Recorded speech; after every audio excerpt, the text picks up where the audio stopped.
was excited about the video. I got it twisted that you preferred Jeffrey because you were angry that I had fallen with someone who had a history of being labeled by others as a racist. Jackie, I'm sorry that I did not do the right thing and walk away from him then.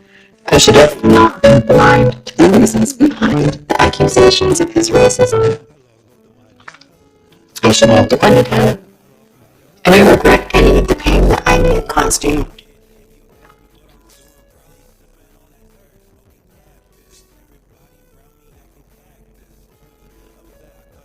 And for the record, loud and clear, I've always liked you, and I've always enjoyed you, every interaction we've had face to face. And I let you down. And I am so genuinely sorry for that.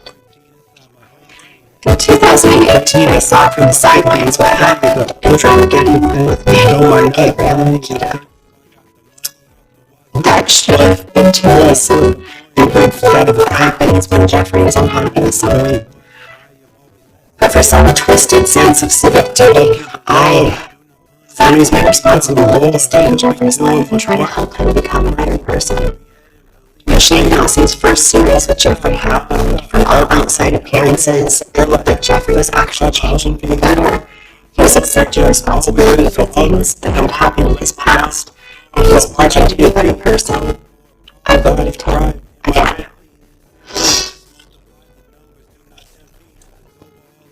During those first 2 years of knowing Jeffrey, it's important to note that we did not actually spend much time together. I was invited a few times to go to his home, but I usually declined. On the 2 occasions that I did go to his home, I did not stay long because I don't smoke marijuana and I just don't like to around it. Likewise, he came to my home on a few occasions and he also did not stay long.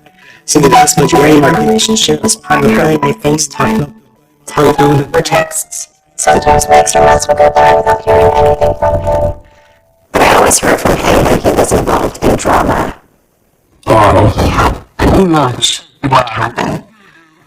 Though I recognized this pattern, any suspicion that I had of being used was clouded by the hope that he actually cared for me, and that I was a positive influence in his life. As a result, I usually would take his snarky statements about others with a grain of salt.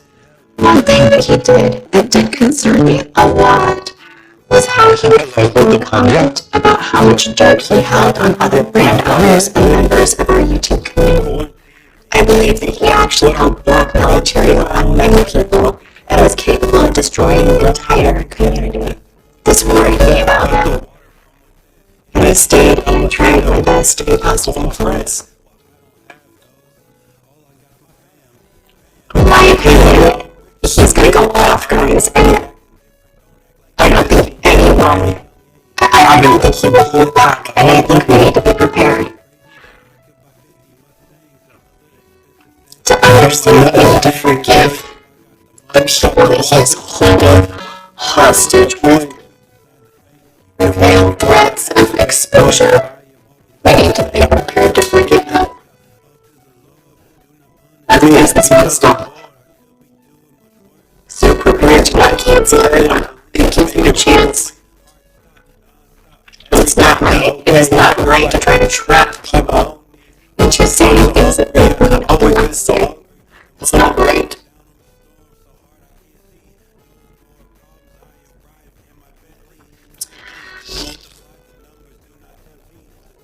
I was blind. I was so blind. I don't want any part of it anymore.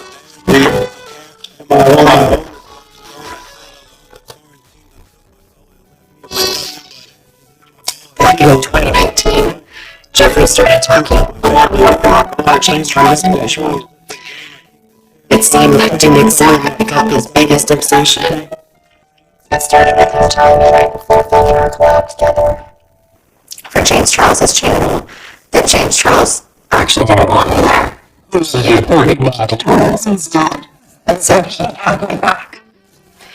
Things further escalated on my birthday. Every time James Charles's back was turned, Jeffrey would tell me that James Charles was out of control. He even texted and called me the following morning to apologize for James Charles's behavior at my birthday dinner and how embarrassed he was for me. I initially dismissed it as jealousy because James Charles's career was on a rocket ship at the time. But as the weeks went by, every time I saw or spoke with Jeffrey, it seemed to me that James was all he wanted to talk about.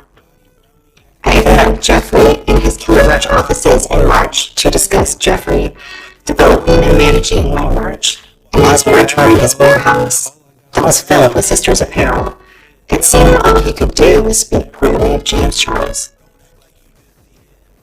Over the next few weeks, Jeffrey began talking to me about how Shane Dawson was a big fan of mine and wanted to meet me, and how I should be involved in our docuseries. Eventually, Shane reached out to me by text and started DMing me on Instagram. Shane said I was the queen of makeup reviews on YouTube, that I was his favorite beauty channel, and he wanted me to teach him all about makeup. I didn't know much about Shane Dawson. I knew that he was viewed as the king of YouTube, and he had done amazing series with Bunny, and I have actually watched anything else other than Jake Paul series, and of course the series with Jeffrey.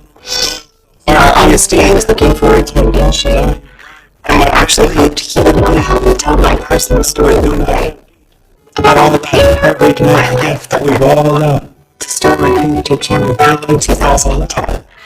I wish I had researched him better. I wish I had watched his old videos. I wish I had educated myself when I was aware of his earlier content. All I know at the time is that Shane Dawson was the most adored documentary filmmaker on YouTube.